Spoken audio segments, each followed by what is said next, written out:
Bienvenue, mesdames, messieurs, Nous recevons aujourd'hui Louis-Christian Mintia. Il est un jeune auteur, si on peut le dire ainsi. Il est précurseur d'une nouvelle idéologie, une idéologie dont on aura le temps de partager durant ces quelques minutes que nous avons. Il faut rappeler ici que c'est un magazine, nous aurons l'occasion de découvrir l'auteur, de découvrir la personne et de découvrir toutes les différentes casquettes qui se cachent derrière lui. Alors nous aurons ce premier travail que nous allons faire où il sera question de manière exclusive et c'est uniquement pour vous de découvrir qui est l'homme, qui est Louis-Christian Mintia, d'où il nous vient, qu'est-ce qu'il est aujourd'hui et qu'est-ce qu'il représente pour la nation, non seulement camerounaise, mais beaucoup plus pour la nation mondiale. Il faut dire qu'il arrive aujourd'hui avec un élan de Messie, avec un élan, il arrive aujourd'hui en tant que Messie et il va nous faire découvrir tout ce qu'il porte en lui. Porteur d'un ensemble de paradigmes, d'un ensemble d'idéologies, nous aurons le temps, pendant ces quelques minutes, de découvrir qui est l'homme. Il faut dire que je ne suis pas seul. Pendant ce travail, je suis accompagné ici de Jean-Jacques Foucault, qui m'accompagnera et avec qui nous pourrons découvrir l'homme et avec qui nous aurons la lourde tâche de vous faire connaître celui-là même, avec qui nous allons travailler aujourd'hui. Lui, c'est Louis-Christian Mintia, mais permettez-moi d'abord d'accueillir ici Jean-Jacques Foucault, qui aura la lourde charge d'ouvrir les débats. Merci Junior ici. Il faut dire que s'il faut qualifier l'auteur de ce jour, il serait nécessaire de dire qu'il est singulier. Il apporte une idéologie tout à fait nouvelle et il nous propose une autre philosophie et un regard différent. Vous aurez dans l'occasion de le découvrir, mais d'apprécier également ses œuvres. Nous passerons d'abord par d'où il vient, qui est lui, Christian Mintia. On aura l'occasion de passer par son parcours, aussi bien scolaire, académique, et plus tard, le début de sa carrière, les débuts aussi au niveau de l'écriture, et pour savoir d'où lui vient cette inspiration. Et donc, nous allons accueillir l'homme avec vous, Louis-Christian Mintia. Merci d'avoir accepté de répondre à quelques de nos questions. Bonjour messieurs Aïssi et monsieur Foucault, je vous remercie pour votre présence et j'espère que nous allons mieux éclairer les téléspectateurs du monde entier au sujet donc de ce gros travail que j'ai abattu, car je viens de dire qu'il m'a pris 7 longues années, car j'ai commencé en 2011. Et là, l'œuvre principale est sortie donc en 2018, le 15 juin 2018. Et il faut dire qu'on est aujourd'hui en 2019, j'en ai sorti 5 autres. Alors, on aura le temps de revenir largement sur la totalité de vos travaux. Il faut rappeler ici que vous êtes auteur du pays de mes rêves, démocratie socialiste, philosophie et idéologie, sciences antiques. C'est un gros ouvrage, c'est un gros travail, vous l'avez dit tout à l'heure, qui vient aussi annoncer un ensemble d'idéologies, un ensemble de paradigmes qui viennent comme ça changer le cours de l'évolution du monde. Nous aurons le temps de découvrir cela. Mais d'abord, le préambule. Qui est Louis-Christian Mintia? Louis-Christian Mintia, pour ceux qui ne connaissent pas, aujourd'hui, je suis un Afro-Européen, c'est-à-dire que je réside en Europe, plus précisément en France, depuis 30 ans. Voilà. Mais vous êtes allé dans les années 80, 89, je suis arrivé en France en 1989. Donc, j'ai 30 ans de France, 30 ans d'Europe où j'ai grandi, j'ai scolarisé. J'aurai donc le temps de vous parler de ça. Peut-être avant d'arriver à cette excursion au niveau de l'Europe, il faut dire que vous êtes né quelque part en Mbalmayo. C'est une ville pas loin de la capitale camerounaise, Yaoundé. Alors, comment ça se passe et en quelle année que vous... Alors, permettez-moi, monsieur Foucault. Donc, j'ai 47 ans aujourd'hui. Je suis né un certain 16 août. Donc, à Ovangoul, en Kolmokan, en Mbalmayo, non loin de Mbalmayo. Donc, Mbalmayo, pour situer tout le monde, c'est une ville du Cameroun qui se trouve donc à environ 50 km de la capitale, donc de Yaoundé. Et donc, j'ai grandi là. Je suis né dans une chefferie traditionnelle, Donc mon grand-père était donc grand maître, donc chef chat, comme on dit chez nous, Nkokumbisinga, hein, c'est-à-dire grand maître doctrinal, c'est-à-dire en fait le chat chez nous, Bisinga, c'est un chat, chef chat. Les chats, ce sont les enseignants de morale. Donc il ne faudrait pas croire que ce sont des animaux, mais ici il s'agit d'un comportement humain. Et donc, j'aurai sans doute l'occasion de m'expliquer parce que dans l'œuvre, justement, je viens parler des chats et des chiens et d'une nouvelle histoire, genèse de l'être humain. Vous commencez aussi votre parcours scolaire dans la même ville, à Malmayo. Alors donc, moi j'ai grandi au village, c'est-à-dire je suis né au village, j'ai eu toutes les coutumes du village, mais je vais scolariser donc à Yaoundé. Oui, car je viens aussi rappeler que je suis donc issu d'une famille de fondateurs de groupes scolaires. Donc depuis mon grand-père d'abord, qui est d'abord à l'époque avant les indépendances, qui avait déjà ses écoles, des écoles traditionnelles. Et ensuite, il y a eu ma tante, la sœur Hélène, que je remercie dans l'œuvre. Donc nous sommes fondateurs de groupes scolaires au Cameroun depuis 1966. Et jusqu'à aujourd'hui, nous sommes toujours fondateurs de groupes scolaires. Donc, je vais commencer chez nous, donc à Saint-Kizito de Mvormbi, c'est-à-dire le groupe scolaire. Donc, c'est là où je fais mon primaire. Et un peu plus tard, donc, je vais rentrer au séminaire Sainte-Thérèse. Donc, je commence mon secondaire en 6e au séminaire chez les prêtres. C'est-à-dire que je suis un petit séminariste à Sainte-Thérèse. Et donc, c'est là où je suis d'ailleurs Benjamin, premier chef élu, chef de classe, en 6e, première promotion. Benjamin, premier chef élu. Oui, c'est-à-dire le plus jeune de la classe, mais en même temps élu chef de classe par mes camarades, en première promotion de 6e. Sur la base du travail scolaire? Sur la base du charisme. Puisque nous rentrons à la rentrée en septembre, et puis le professeur titulaire fait une élection. Il faut un chef. Sans chef, ça ne fonctionne pas. Et il y a eu une campagne démocratique, hein, 1983, et puis face aux autres candidats, hein, c'est moi que mes camarades ont choisi, et cela m'a marqué. Hein, ça va beaucoup me marquer. Et donc, le temps de votre mandat aussi? C'est toute l'année, c'est-à-dire là-bas on est chef éternel. Il n'y a pas de deuxième élection. Il n'y a pas de bouleversement en cas de meilleur. C'est-à-dire toute l'année hein, scolaire, vous êtes chef de classe. Voilà. Et ensuite, là d'ailleurs, c'est là où j'ai commencé la musique. Parce que moi je suis un passionné de musique, je tiens à le dire. Voilà, donc j'ai été premier prix de musique au séminaire Sainte-Thérèse, donc promu par l'abbé Tsala. Voilà, que tous les bons séminaristes connaissent, hein, ceux de Yaoundé.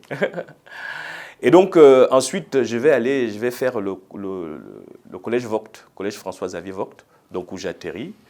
Donc pour faire... À partir de la 6e? Non, la 4e, 1985.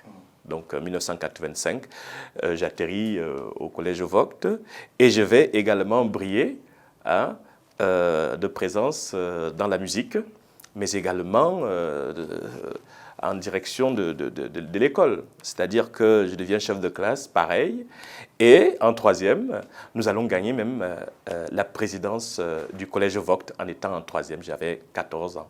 En ce qui concerne la coopérative scolaire. Voilà, la coopérative scolaire, c'est-à-dire que l'organisation des écoles du collège François-Xavier Vogt demandait à mon époque donc d'avoir un président du collège et nous l'avons gagné. Bon, ça, ce sont des anecdotes de passage. Et je vais être également guitariste titulaire à l'orchestre A du collège Vogt. C'est-à-dire... Alors peut-être une petite parenthèse. Lorsqu'on écoute votre présentation jusque-là, est-ce qu'on a l'impression que vous n'avez pas aimé un peu tôt la chefferie? Non, pour la chefferie, c'est l'enfance. Hein. Vous voyez, je suis jusqu'à l'âge de 10 ans, et d'ailleurs je montre dans l'œuvre la photographie où j'ai l'âge de 10 ans. Et donc, ça, c'est l'école sous l'arbre, hein, l'école de mon grand-père. Non, mais ça s'est bien passé. Et c'est d'ailleurs grâce à cette formation que j'ai pu écrire cette œuvre, qui, il faudrait le rappeler, est pleine de racines africaines, car je suis prince. Je suis prince, et je viens aussi dire que je suis sans prince. Et au final, je serai excellent sans prince, vous comprendrez, avec l'œuvre qui me donne ici un savant précurseur d'une nouvelle science de l'existence. Donc, excellent sans prince. Donc, mais au village, j'ai eu une très bonne vie. C'est-à-dire la chasse, la pêche, avec toutes les amitiés au pays, au Toloa. Donc, non. J'ai eu une vie, et il faut aussi dire un commencement très religieux, parce que ma famille est religieuse, ça je tiens à le dire, catholique. C'est-à-dire que mon grand-père, chef chat, chez nous, le chat est religieux catholique. C'est-à-dire, bon. Expliquons les deux établissements confessionnels. D'abord, catholique. Oui. Oui. Et puis, il faut dire que vous ne terminez pas totalement votre cursus au collège Vogt. Vous décidez d'aller ailleurs. Vous décidez d'aller voir ailleurs. Dans quel pays vous vous rendez d'abord? Et quelles sont vos motivations pour décider de quitter le Cameroun où vous semblez, à ce qui paraît, vous plaire? Je quitte le Cameroun en 1988. Pour me rendre au Sénégal, auprès de ma famille qui se retrouvait donc au Sénégal. Donc, une partie de ma famille est fonctionnaires internationaux, c'est-à-dire que nous avons eu la chance de pouvoir voyager un peu partout, hein, dans le monde. Voilà, donc moi je serai donc au Sénégal en 1988. Pour les études d'abord? Voilà, donc pour les études, je vais faire une année au Sénégal, donc à Dakar, où je vais briller au lycée Lamine Gueye, toujours grâce à la musique, ma guitare, c'est-à-dire qui me permet toujours de rencontrer des amis. Donc j'ai eu une vie sociale très simple, couronnée justement par ces exploits de musique qui m'ont bien aidé et m'ont sauvé la vie. Et donc, je rentre donc en France après, donc en 1989. Donc, c'est l'année de la chute du mur de Berlin et tout ça. Mais j'y rentre en première S, c'est-à-dire je vais faire une première scientifique, donc au cours Paul Valéry de Sarcelles, dans le 95.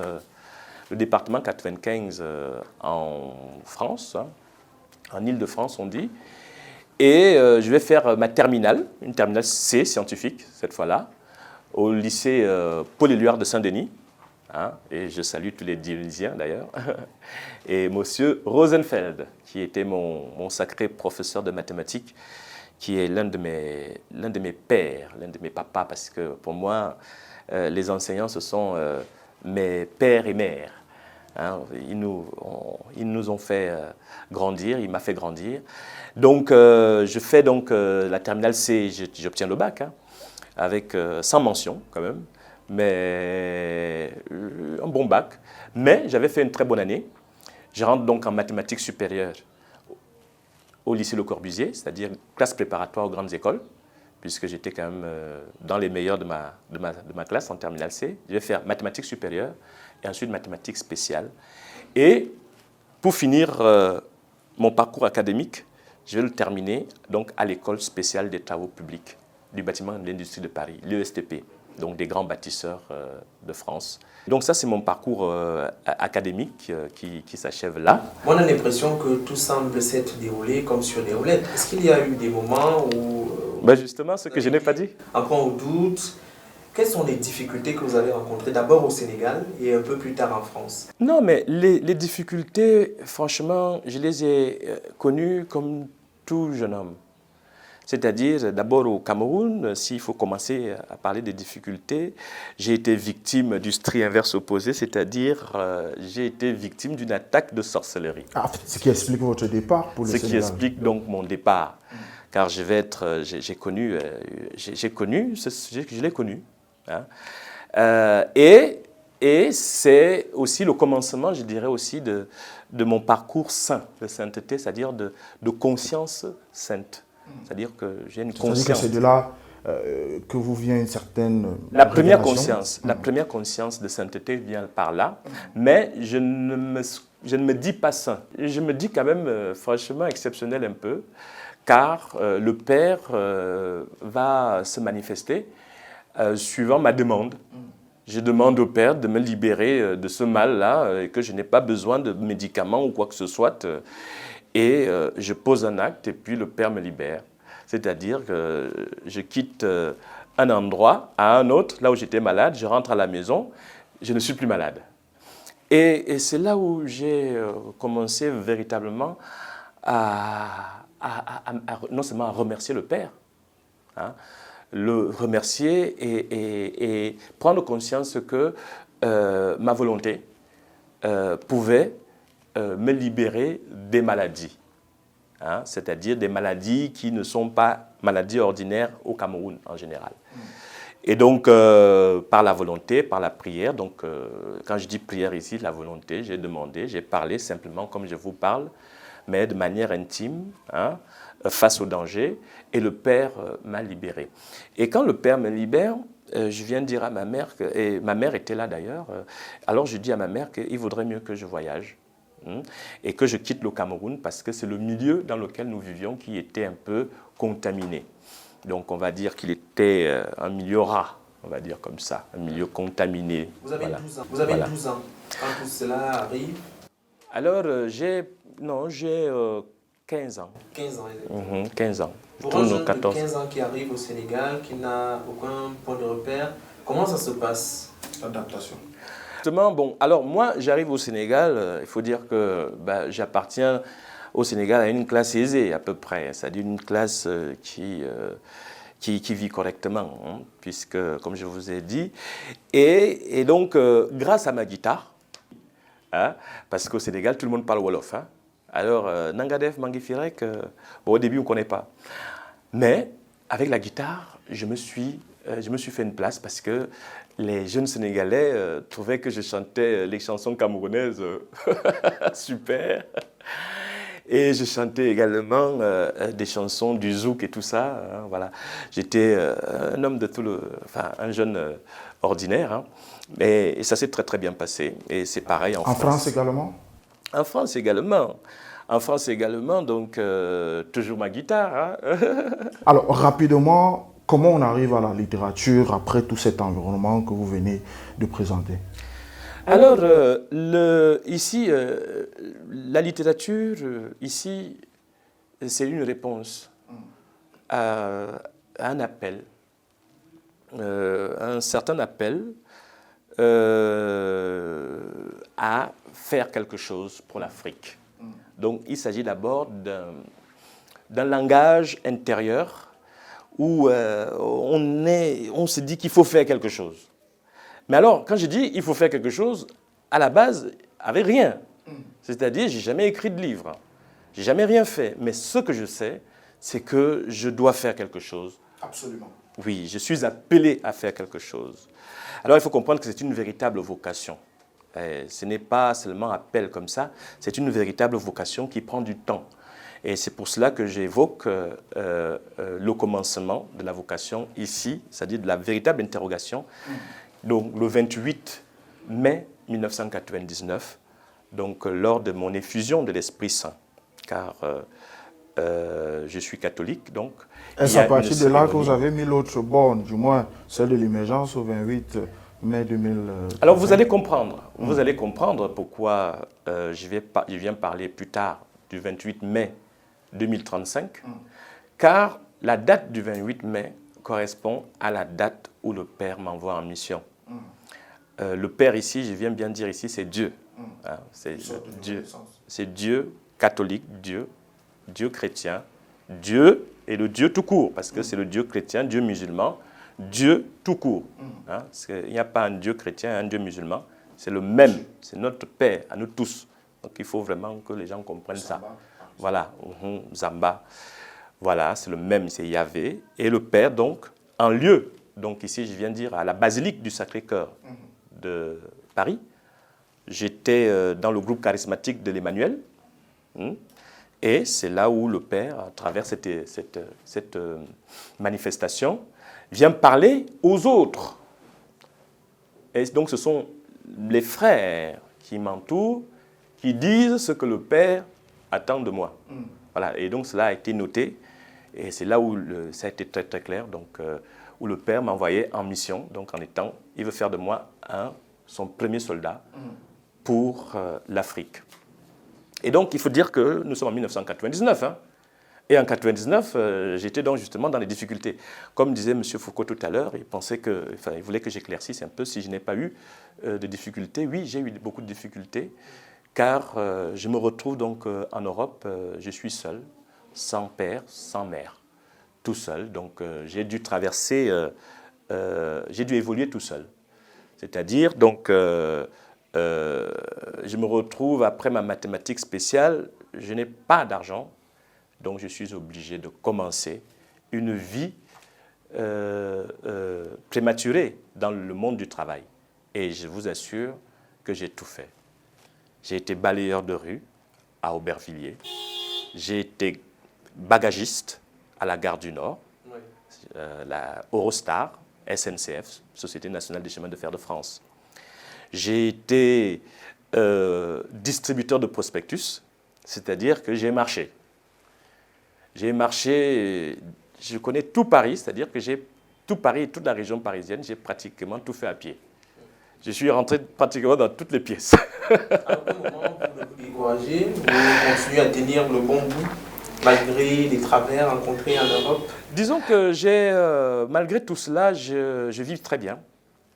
Il n'y a que la difficulté qu'il faut relever. Mais face à la difficulté, il y a eu, n'est-ce pas, l'exploit, n'est-ce pas, le courage et l'optimisme.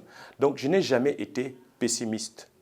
Donc, comprenez que je vais avoir une vie assez ordinaire, enfin, ordinaire, hein, dans la difficulté, où je vais donc commencer comme manœuvre. Ensuite, je vais rentrer dans le bâtiment, je vais faire manœuvre. Ensuite, je vais faire peintre autonome. Donc, je vais travailler comme peintre en bâtiment. Donc, je vais travailler pendant longtemps et suffisamment pour avoir un peu d'économie. Et ensuite, une fois que je me suis stabilisé, je suis retourné à l'école. Donc, vous comprenez, il y a eu une reprise d'école entre ma mathématique spéciale et l'école d'ingénieur. C'est une école où j'ai financé moi-même. Vous voyez, je me suis élevé. J'ai financé, il fallait payer le loyer, il fallait payer le carburant de mon scooter. Il fallait, j'ai tout réussi. Et en partant du bas. Et donc, quand je deviens donc, ingénieur conducteur de travaux à l'école spéciale des travaux publics, donc je vais exercer comme assistant maître d'ouvrage. Donc, par exemple, chez ICAD Patrimoine, donc un vaste domaine immobilier, bon, mais en étant technicien d'agence. Je vais travailler également comme maître d'œuvre, délégué donc, auprès des opérations. Donc, j'ai travaillé chez Vivre Études, avant de gagner mon compte.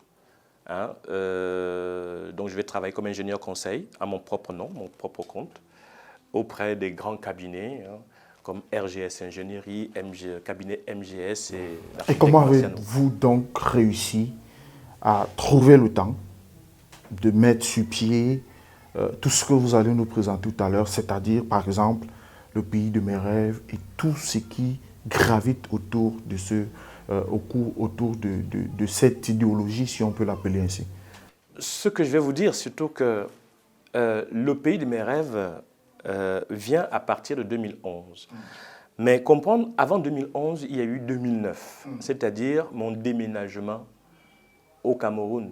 C'est-à-dire que j'avais prévu de déménager et de venir donc exercer, m'installer au Cameroun. Je fais donc un déménagement en 2009. Et c'est là où commencent les difficultés. C'est-à-dire... Un autre type de difficulté. Tout à fait, je suis d'accord avec vous. Un autre type de difficulté où, d'ailleurs, je le relate dans l'œuvre 2011 Commencement de l'économie volontariste travailliste, c'est-à-dire c'est en ce moment-là où ma première femme, donc la mère de mes deux enfants, elle ne me rejoint pas. tout simplement à cause de la réputation du Cameroun et aussi à cause des dires-nuires de son entourage. Et là, je me retrouve donc seul au Cameroun, hein, dans des conditions que je n'avais pas prévues, mais cela m'a donné, dans le mal, dans le malheur, cela m'a donné surtout la vision, c'est-à-dire de voir réellement l'Afrique, de voir réellement le Cameroun, de vivre réellement les difficultés, les réalités du Cameroun, et de les confronter avec moi ce que j'apportais. Donc c'est ainsi que je vais découvrir le système libéral, c'est-à-dire un système laid, LLL, libéral, lâcheur-lyncheur, c'est-à-dire que ça ne va pas. Le désordre urbain au Cameroun, la corruption, les mentalités, je découvre des Africains qui sont mes propres concitoyens. Vous ne vous attendiez pas à ça? Ah, vous savez, on ne s'attend pas forcément parce qu'on pense que le monde est partout pareil quand on grandit. Et il faut que vous vous rendiez compte par vous-même, que vous voyez, hein, et la différence entre le milieu dans lequel je venais, donc le milieu européen, et le milieu, le street camerounais. Donc je découvre tout, je découvre beaucoup de choses, et évidemment je ne suis pas satisfait. Hein, donc je retourne donc en Europe. Pour mieux affûter vos âmes. En ayant tout perdu. D'accord. Alors, on aura sûrement le temps de revenir là-dessus. Permettez que pour cette première sortie, que nous puissions arrêter là. On n'a pas vu le temps passer. Vous êtes tellement agréable à écouter qu'on voudrait savoir davantage. Et j'espère qu'on aura l'occasion de vous avoir à nouveau sur cette plateforme. Merci à vous, Luc Christian Mintia, d'avoir accepté de répondre à nos questions. Merci Jean-Jacques Foucault. Et à la prochaine pour une autre édition de ce magazine.